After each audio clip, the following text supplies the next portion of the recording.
Tonight's sleep paralysis tale will keep you awake. I don't usually talk about this. Even saying it out loud makes me feel like I'm calling something back.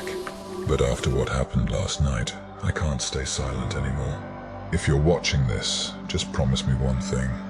Never ignore the dead when they call your name. My brother Daniel died 5 years ago. A car crash on a stormy night. We were both in the car, and I was driving. I survived. He didn't. People said it wasn't my fault, but they didn't see the look in his eyes before the car flipped. He reached for my arm and whispered something I'll never forget. Don't let me die alone. Every time I close my eyes, I see that moment. The rain, the headlights, the sound of glass shattering. After the accident, I moved to a new city, found a new job, and tried to start over. But you can't outrun guilt. It waits for you, in the dark. The first night it happened was a Thursday. I woke up at exactly 3:03 a.m. At first I thought it was just a bad dream, until I heard 3 slow knocks on my bedroom door. Tap, tap, tap. I sat up, frozen. The knocks came again, deliberate and patient. When I finally opened the door, the hallway was empty. The next night, same thing. 3:03 a.m. Same knocks. But this time, I heard a voice whisper my name. It sounded exactly like Daniel. My chest tightened. I wanted to call out, but my throat locked up. When I stepped outside, the hallway light flickered twice, then went out completely. I couldn't take it anymore. I set up a security camera near my bed. I needed proof that I wasn't losing my mind. The next morning, I checked the footage. At exactly 3:03 a.m., my bedroom door opened by itself. A shadow stepped in. Tall, thin, moving slowly, one leg dragging behind. Even though the face was hidden in darkness, I recognized the way it moved. It was Daniel. For a split second, the figure turned toward the camera. The video glitched. Just before the feed cut out, I heard a whisper. "Why did you leave me there?" I slammed my laptop shut. I didn't sleep that night. A few days later, I noticed something strange in my bathroom mirror.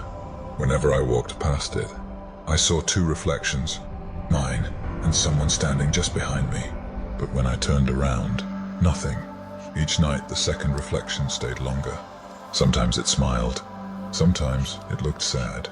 I tried covering the mirror with a towel, but every night I'd wake up to the sound of dripping water and find the towel on the floor, the mirror uncovered. One night I saw words written in the fog. "You promised." That was the moment I broke. I drove back to the crash site. It was past midnight. The road looked the same. The broken guardrail, the old trees, the silence. I parked the car and stood there, staring at the spot where everything changed. In the ditch beside the road, I saw a small wooden cross. Someone had left wilted flowers there.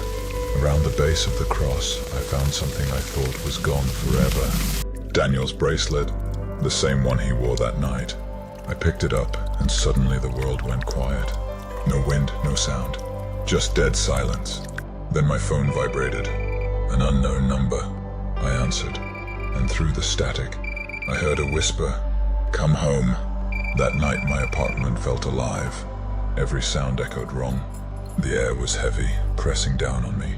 At 3 a.m. the lights went out. My phone flashlight barely worked. From the corner of my room, I heard slow, wet footsteps, dragging closer and closer. Then I saw a faint glow near the mirror.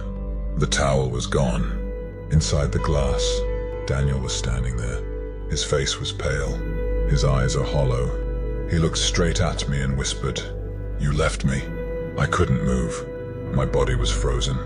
He lifted his hand and pressed it against the mirror. From the inside, cracks spread across the glass like veins of ice. When I blinked, he was gone. Only my reflection remained, pale and trembling. I stayed awake the next night with every light on. I deleted every message, every photo, anything with his name. But right at 3 a.m., my phone rang again. The contact name said, "Daniel, brother." Same picture, same ringtone.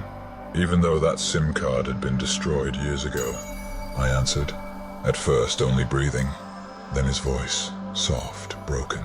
"Why didn't you come back for me?" Tears filled my eyes. "I tried," I whispered. "I swear I tried." There was a long pause. Then he said something that froze my blood. "You didn't crash that night, Sam. You never left." The line went dead. When I looked around, everything had changed. The apartment looked older. The walls cracked.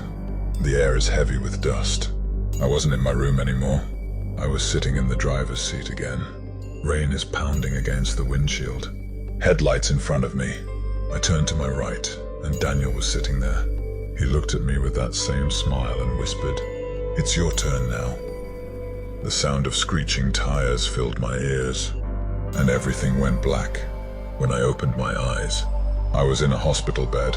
They told me I'd been in a car accident, on the same road, exactly 5 years to the day.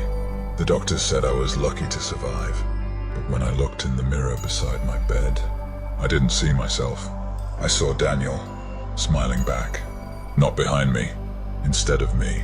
If you're still watching this, promise me one thing. Never ignore the sound of your name at 3 a.m. Because sometimes, it's not your imagination. It's someone waiting for you to answer. And if this story kept you up tonight, you need to see what happened in my next one.